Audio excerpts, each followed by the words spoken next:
Hello, hello, hello. Welcome back to High on History.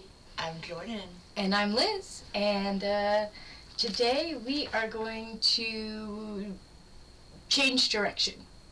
So, sorry about this, but last time that it was last week, I said that we'd be returning to South and East Africa approximately 15,000 to 12,000 years ago.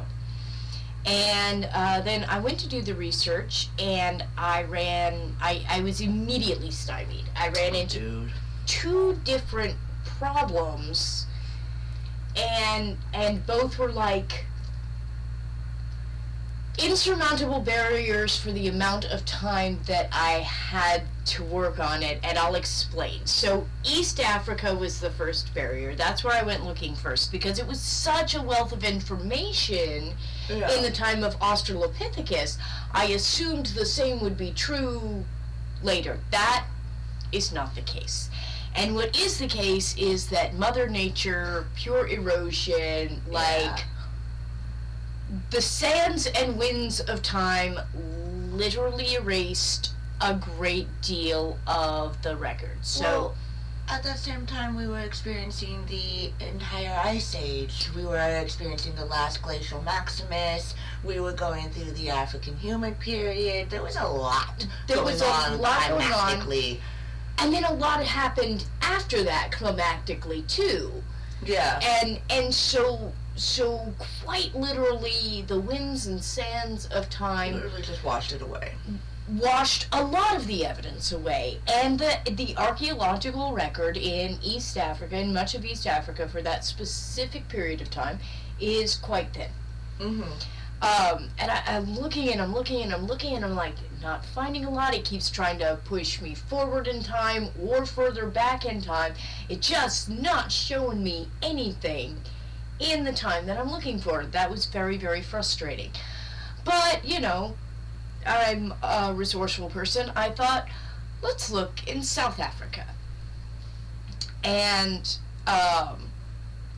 there I ran into a completely different story. There, basically, here's what I found out. There's a ton more archaeological evidence from the South African regions for that specific period of time. Mm-hmm. A bunch of it. Yeah. Locked behind academic paywalls. Buried in a museum. Buried in museums. Locked away where no one can see it. And the story goes that the art and the tools advanced in that time. Mm-hmm. But advanced how?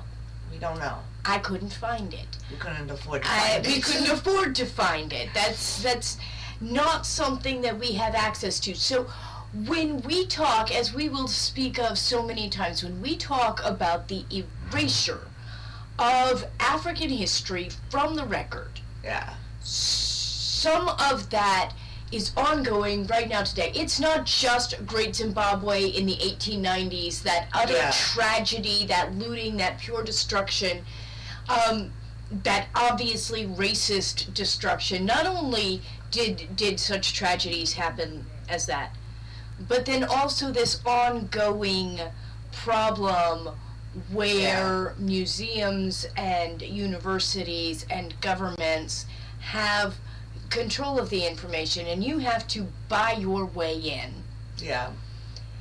And so, in doing so, that effectively erases, and it did this week, erase my ability to talk about the specific advancements. Oh my.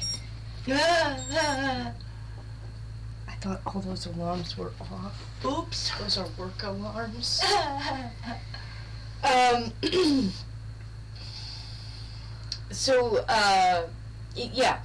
It's also this, where I can't talk to you guys today about the specific advancements in the tools and the art in South Africa, except to tell you that it existed, and that we extrapolate from the advancements in art in Central and South Africa, that also similar such advancements were taking place in East Africa, but there the issue is erosion, and erosion just got the evidence. Okay. Right? But yeah, so that erasure is ongoing. It remains every time you take information like this and you make it inaccessible to, yes, even nonsense researchers like us. And we do have to also keep in mind the time period that we're looking at right now is 20,000 years ago, max right now. Right. So, like, a lot of that evidence is just gone in general, just because it's just so long ago. The oldest wooden tool evidence we have. I have hair in my mouth. I can't get it out. And so it's only like 400,000 years old, and that's Neanderthal, which we'll get to that eventually. Right. So it's very rare and to find artifacts this old, is what I'm getting at. Right, and I mean, I guess rare is a matter of it is and it isn't. But also, I will say this: we are at a place in the late Stone Age, 15 to 12,000 years ago. We are in a place late enough in the Stone Age that one of the things we need to acknowledge is that small advancements were being made, of course. Things were getting more sophisticated, more complex, more beautiful. Things were no longer being made for purely pragmatic reasons, but also with aesthetics in mind. People, I think I made a mention of this a couple of weeks ago, but I think it would be fair to say when we're talking about these hunter-gatherer peoples, these were also hunter-gatherer traders. They were interacting with each other. Absolutely, they were. And they were trading tools and blanks and shells and jewelry and techniques for making cool stuff. Yeah. So we are gonna actually jump ahead a little bit, not by much, but after banging my head on not being able to come up with actually good stuff to talk to you about, Jordan came in and totally bailed me out. She said, well, you fell in love with the Mali pottery. You want to take the Mali pottery? And I was like, indeed I do. So we are back over in West Africa, in Mali. And I get to tell, actually, my favorite part of the ancient tales, which is her story. Because all the pottery in Mali in this time, 11,000 years ago, and actually quite a bit up to this day. So this is a living Stone Age tradition, actually.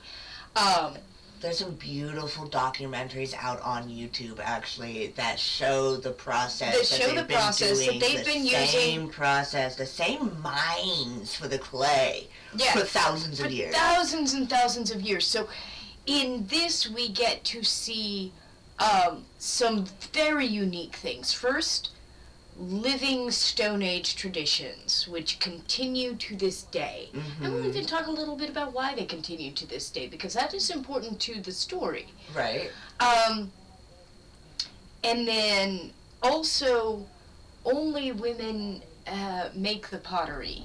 And this has always been. It is a woman's art. It is a craft. And we'll be focusing on 3 different tribes. We're going to talk about how their geography shaped their spiritual beliefs. Ooh. And how those spiritual beliefs are specifically incorporated into how and why women make the pottery in those specific tribes. Nice. Yeah. Also, this is the first time we're going to get to bring up a specific deity in the we get to talk about the first gods? I had I had a little bit more time, which I would have had if I didn't have to switch tracks so late in the game.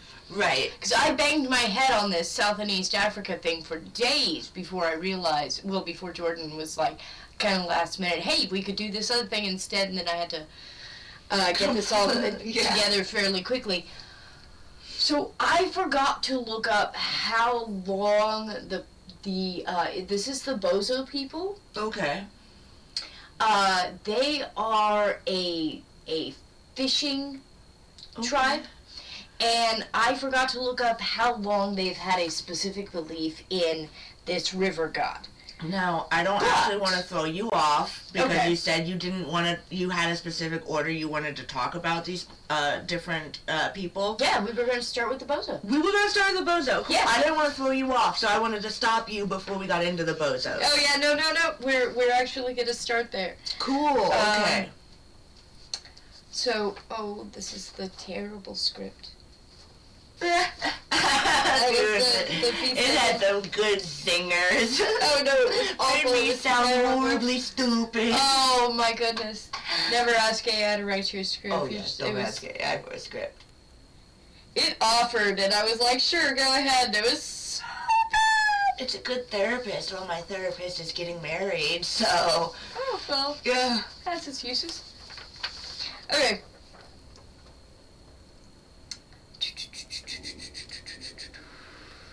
That's technique and style. I wanted to actually start with, Oh yeah, these are definitely script pages. I wanted to start with their geography. Okay. So the Bozo live along the Niger River, and fishing is the primary source of their sustenance. So their water vessels, that's a lot of the pottery they're making, and they're making vessels for storing fish. Fishing is their thing. They need lots of water vessels. And this has an impact on the artistic design. It was noted that they tended to use fewer artistic elements, but, as in, not that they didn't use them on many pots, just that it tended to be like one thing on it, as opposed to a complete design that goes all around it. Oh. So there would be like a fish on it, or waves on it. Yeah. But it wouldn't necessarily, sometimes it was, but like, it was more sparse it was more... Simplistic? I don't want to say simplistic, like I was trying to avoid that word. It was more, what's that Japanese word for, like, the absence of... anyway. Nope, don't know that one. Okay, we'll get there. We'll get to Japan. Japan is wonderful too, but... Excuse me. But right now we're here. So they lived in these nomadic fishing villages along the Niger River. They're a fishing culture. Yeah. And they believe in Pharaoh. Pharo. The water spirit. And many of their pots are used for offerings to ensure good fishing seasons and river safety. So not only are the pots different in shape, and I'll discuss the shape here in just a second here, but not only do they differ in shape tribe to tribe, but the way they are used in spirituality also is different from tribe to tribe. Again, the thing that connects them is that they are that there is this connection between women and these vessels of life. So women are seen as the creators of, the life bringers, the same as water is the life bringer. And we will get into how that gets interpreted in other places too. But also with the Pharaoh, these were set, with the Bozo, these were set as offerings. Which is so we see a little bit different than the way that that pottery is used spiritually in the other tribes. So 11,000 years ago we see some of the first evidence, at least in Africa, some of the first evidence of spiritual purposes. I don't know if this is the first evidence either because of the way we had to advance in time. Oh yeah. Good point. This could be as old as about 11,000 years ago. Certainly the pottery goes back to around that time, 11,000 years ago. And that makes sense because it's in that 12 to 10,000 year range where we we really do start creating more significantly more sophisticated tools, and really society and trade and like cultural lifestyle is really taking hold and starting to build. Like the roots of it would be in this moment. Okay, I see what you're saying. Water pots are seen as sacred objects, linking the women who create the pots to Pharaoh, who provides the fish and the water they store in them. Ritual vessels are sometimes placed on riverbanks as offerings, demonstrating the belief that the river is a living divine force.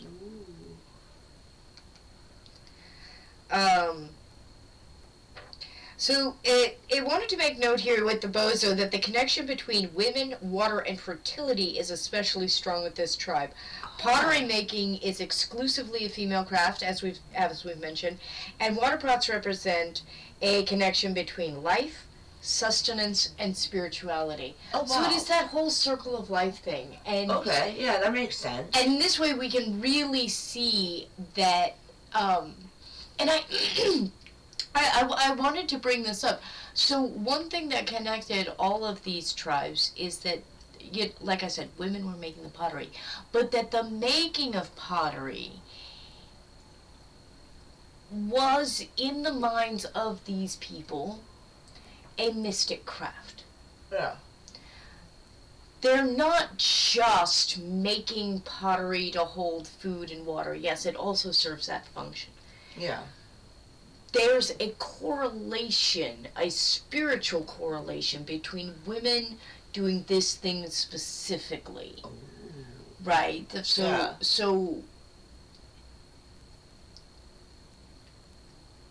it is, as much as it's a practical process that anyone can learn, it's also a magical craft, a mystical craft passed down from woman to daughter and so on and so forth, again, for thousands of years, going right up into this living moment today. Now, I don't know how much of the spiritual connection they continue to maintain. I don't. Yeah. But here, in this time, the making of a clay pot, and we'll get into with one of these tribes specifically, is also analogous to raising a child, taking an empty clay form and turning them into something useful in society. And I believe that is the Banama people, if I'm remembering correctly. That's beautiful. So there's this deep, like, I feel like, I say the words, and particularly when AI helps produce the words, oh gosh, but I say the words, and I don't know that people really get the sense that for a long time, probably for most of the time that this craft has existed, it has been as much a mystic art as it is a practical, functioning, useful thing to do for your community. And that continues to this day. Oh, that's cool. Yeah, all the way from the Stone Age. Yeah. So that's amazing. And that's the Bozo. So they were a fishing village. There we find our first specific mention of a deity that we have personally covered. This isn't the first deity in the universe. I'm not making that claim. This is the first time we have gotten to a place where a deity was mentioned specifically for a tribe. And that's what my excitement was too, that this is our first mention. This is our first discovery of a deity. When we get to China, when we get to other places, I know the culture's a lot richer. Who knows? I don't even want to say a lot richer. Sorry about that one. But yeah. I know that there are some very old gods out there that the angle of the gods is not really one we've been touching on. One we're not really trying to cover either. No, I'm totally going to cover it. You don't tell a history of a people without telling a history of their spirituality and their religion. Like Facts. So, yeah, no, we're absolutely going to cover it. It's going to be fun. So much fun! Yeah. How can you tell the Middle Ages without explaining religion? Oh, good point. Why are all these crazy people doing all this crazy stuff? I've got a couple cool saints and popes that I want to cover. I'm not gonna lie. Yeah, there's some stuff out there. Next, let's see here. Oh, there's the others. Bit of terrible script. Oh, they're really funny. I mean, yeah, except that it makes it. Okay, so we've done this in both directions. So whichever one of us says that we're gonna be the narrator and we try to have it produce a dialogue, it makes the other person not leading the episode sound like an absolute doofus. I want to find a good one that really is. So terrible. basically, these pottery traditions go back thousands of years, and people are still making them the same way? Yeah, we covered that, but we didn't cover it in a way that made you sound like an airhead. Yeah, right?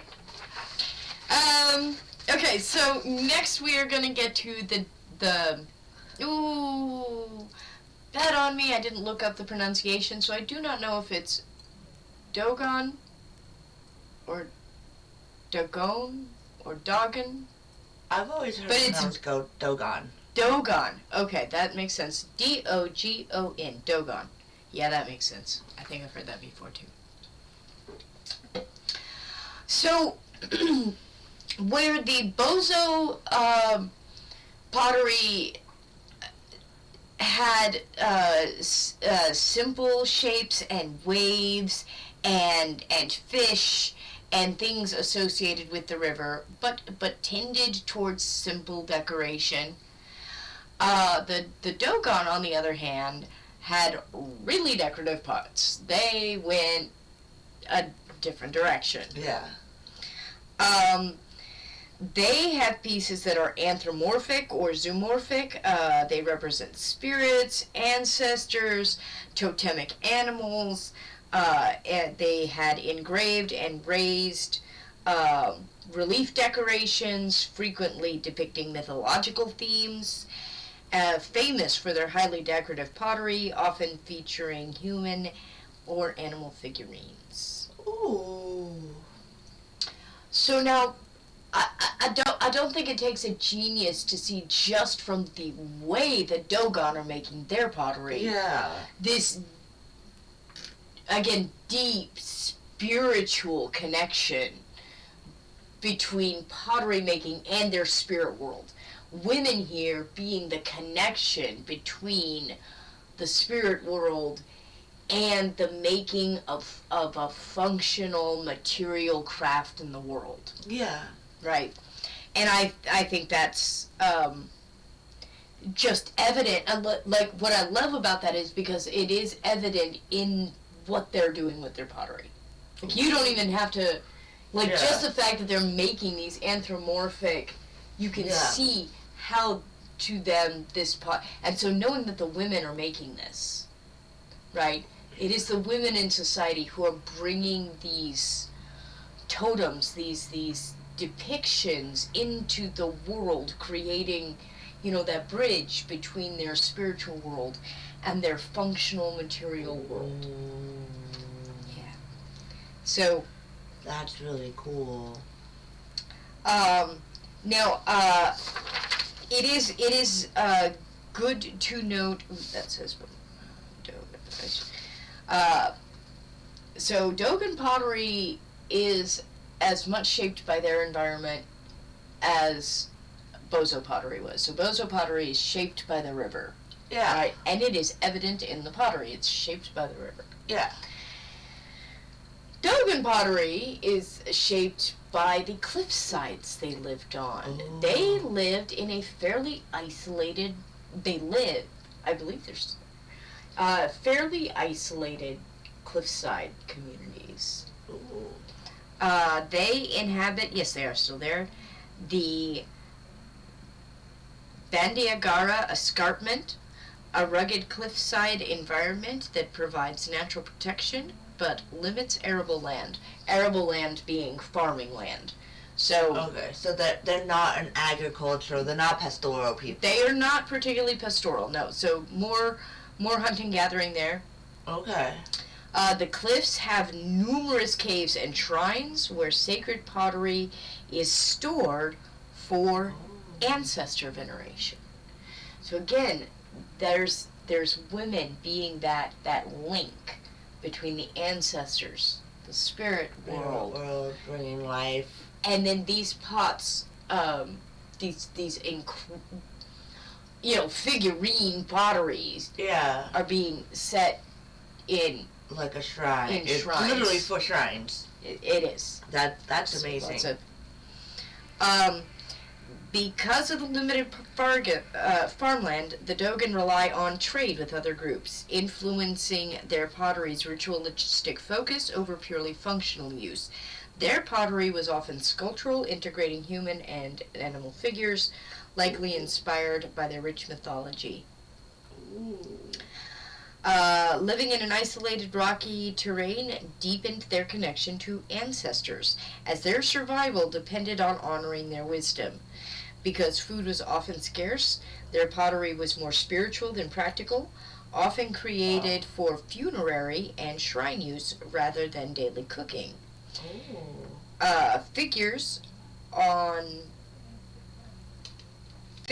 pots depict mythological beings, reinforcing their belief that the world was shaped by supernatural forces. Well, that's kind of a given. That doesn't tell us much of anything. So, with them, they have this more inward focus. There's like this deep spirituality, and again, women making the pots, women being the connecting force between the realm of spirit and so in this way, in the making of this pottery, in the making of these figurines and these offerings to the gods, they're also spiritual leaders of a sort in the community, right? This is a part of the story we don't really tell when we tell history. When we tell the history of artifacts, right? We tend to focus a lot on the artifacts, and not necessarily on the people who made the artifacts. Right. And in this case, the people who made the artifacts, the fact that these are all women, and this is what the women for 11,000 years have been creating. I think speaks to the ancient leadership of women in communities and how historically that's actually been it's been unbalanced for a long time, and at various times in history. Like every now and again, somebody comes along and balances it back out, right? And then over time it goes again, right? Yeah. So that happens rather a lot.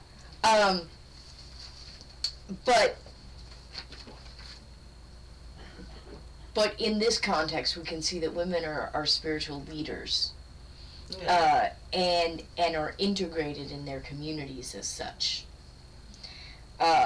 And then that actually is going to bring us to the Bamana. Now, I would like to point out that in parentheses here, it also says Bambara. And I do not know if one of those is more correct than the other. I did not have time to look that up. I meant to. I came across that with my pygmy people from last time. Each pygmy nation had a different name.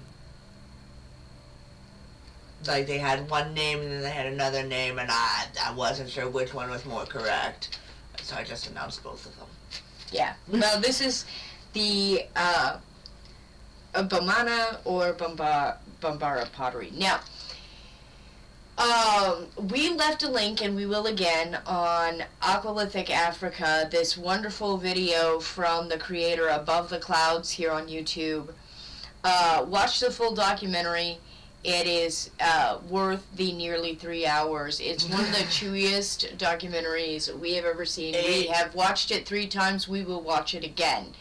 It was the inspiration behind the original Africa video that I started. It was the video that started us on. It was the video that started Africa. And in that video, he spoke about Mali pottery a little bit. Yeah, he did. And he showed this absolutely gorgeous red, wide, round pottery with this beautiful red black glaze, and it is just. I remember that one. It is so beautiful, so stunning, and he made specific mention. So the way that this pottery is fired, for example, is it's basically put in a bed of offal and hay that is set on fire. Yeah. But that fire has to be kept at a very specific temperature to fire the clay right. And the women go around what basically looks like a giant burning haystack, and they throw water on it where it needs to have water on it, or they make it more fiery where it needs to be more fiery, and they keep this fire, which is basically a pit with all the pottery put inside of it, and then all this hay put on top of it, and it's a thing. Process. It's a process. It's a beautiful process. They've been doing it again for 11,000 years. And they're still doing it like this today. And this pottery comes out and is I found it stunning. It was pretty. But yes, even now it is a sacred practice. It is not just making pottery. It is part of a ritual that goes back, all the way through time. Yeah. And as we will cover later, Molly's had some history. It is sort of amazing that some of these techniques, the techniques passed down from mother to daughter have lasted all this time. Right. So the Bamana or Bambara made these nice round big pottery. And these were the people where, again, pottery is associated with fertility. Okay. They're pastoral people. So you can see we've got three very different tribes. So we had a non-pastoral hunter-gatherer, we have a fishing, fisher, and now we're at pastoral, and now we have cultural people, which I'll talk about in my next episode. Exactly so. And so their pottery is being used to store food. It's got a super pragmatic purpose, but these were the people also who thought of the making as pottery as not unlike raising a child. For them, it's also about giving life, making space for life. Wow. And weren't they the people that was mainly cooking with their pottery? Like their pottery was meant for like being fired over and over and over again as like kettles and stuff like that? Yes. They are linked to Niyama, a spiritual energy present in nature and people. Oh. So we recognize that when we hear that a spiritual. So this is chi, ki, or we've got now two deities. Well, no, because Niyama's not a deity. Niyama is the force. Oh. Yeah, this is like chi. The living animus. Life. Yeah, the living animus of the world. Oh, okay.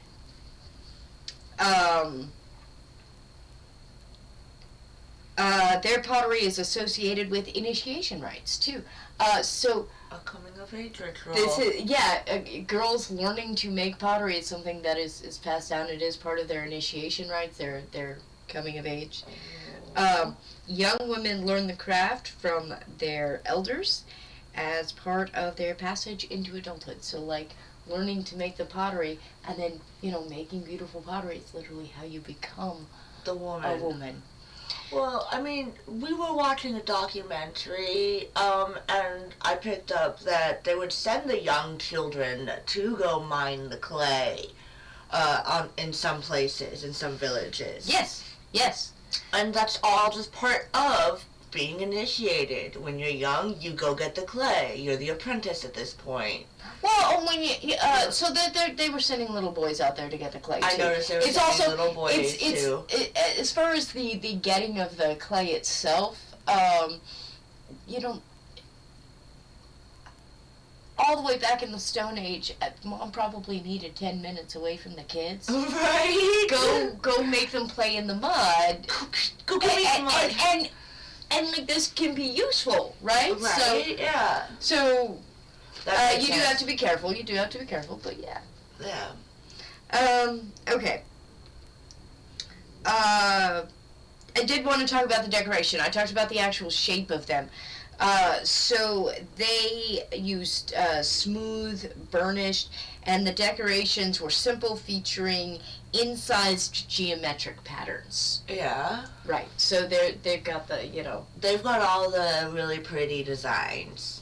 Well, no, the Dogon too have these really pretty designs, but you know, in terms of the type of design that the Bambara are using, it's the geometric, almost like the Navajo. Oh. Okay. That kind of like Right. line art. Yes. That, you know, lines, Okay, triangles. not so swirly, but more like zigzaggy. Okay. Yep. Exactly. I had more on them, I thought. But yeah, so they were pastoralists, and so you can see like the different environments shape the different spiritual interactions. Yeah. Between the people and their land and their belief and their traditions and how they live, right? That's all shaped by their environment. And women here are the connection between that spiritual level, Yeah. you know, and their physical environment. And in the making of pottery, where they are the ones storing the food, the materials, they are creating the vessels in which life is created and sustained. That makes sense. And when we look back in the historical records, we're going to see over and over and over again ceramics and how they're being made and who's making them. Tells us a great deal about a people. Right. And all the way from 11,000 years ago till today, the story of the women of West Africa, it kind of in general, but Mali in specific. Yeah. And this is a good moment to bring up that where Mali, the country, is today is not historical Mali. Yeah. So the map is different. If you go and you look at Mali today, and you go and look at the area that they would have been calling Mali 11,000 years ago, or even in 1100 AD, this is not the same. So we invite you guys all to do a little exploring and take a look at how maps shift over time. This is going to come up again and again, and when we eventually do get the ability to look at pictures on here, which we will do. We'll start. You keep promising it. I know, but it's going to happen. I swear, I'll get there. But you know, we'll probably show you guys again and again. So sometimes when we're talking about an area, don't think about where it is on the map right now, because that's not where it actually applies. Right. But yeah, no, we can see that women have always played from the Stone Age to today a significant role of leadership in their communities.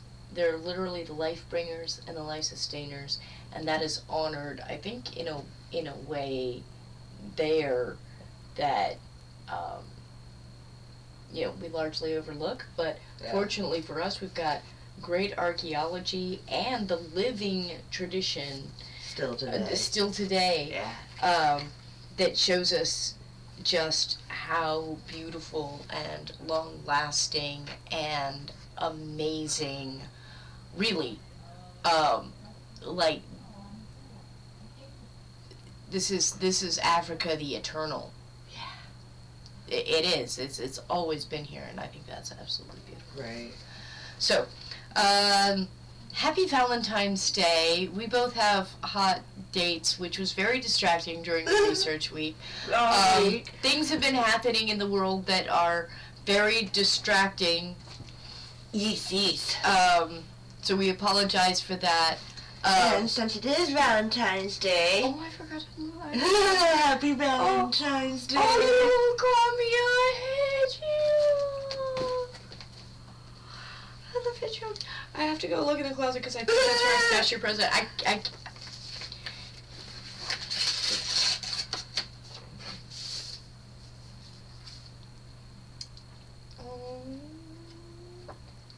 Thank you.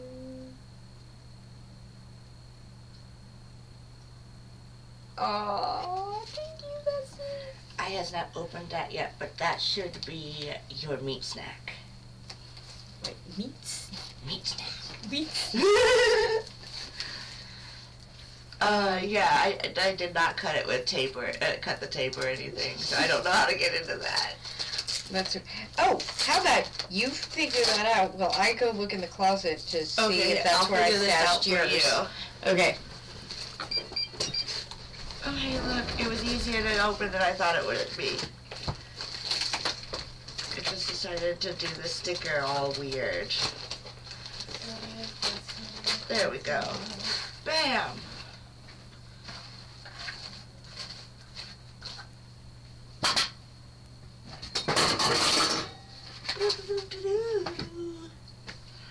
Well, I'm sure that sounded great on camera. Oh, yeah, right? Oh, why do I hide? I keep it all under my bed. Well, I do that sometimes too. That's I mean, not what I really we hide things because we're constantly in each other's rooms doing research and stuff. Yes, that is true. No, I hate Christmas stuff. Oh man, you know what's really sad? What? Wherever I hid your thing is also where I hid Sean's thing. Oh! So not only did you hide my gift, you also hid Wait, maybe I really did hide it under the bed. That'd be funny. No, I looked for other stuff under the bed this week. Stuff that was not there. What did I do with my phone? This is gonna be so weird on camera. I really wanted to find this stuff for you. I will suffice for now though, and give you This! Ooh! Get that chocolate. Thank you. Yes. I forgot to get you an orange chocolate for Christmas, so I figured I would make it up. Aw, and get one for Valentine's. Thank you. Yes. Okay, I didn't stash your presents under the bed. What have I done? What have I done? There's Shars. Is it that box? It. Yes, it Yes! Oh, good guess. I really didn't think it was, or I'd have looked there much sooner.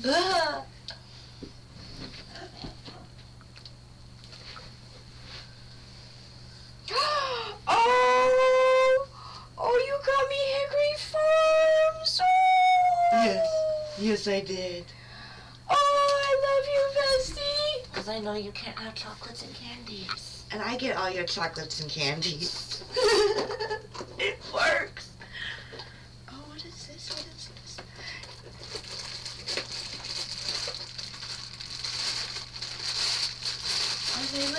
They are little gnomies. Oh my With goodness. sunflowers, because I know how much you like sunflowers and little bees. bumblebees. Oh, they're adorable. I love them. Thank you. Happy Valentine's Day. Happy Valentine's Day. Oh. And that means this is a wrap. Yes, exactly what Happy Day and happy Black History Month. We'll see you next week. Don't forget to like, subscribe, share. The last I looked, we were at like 32, 33 of subscribers. Oh, I forgot to look this week. I forgot to look this also, week, too. for all those people we ought to have shouted out, but we haven't shouted out yet, I'm going to write down your names this week. Sorry about that. And thank you guys so much for your comments. We really appreciate them. Truly we do. It's nice to have feedback.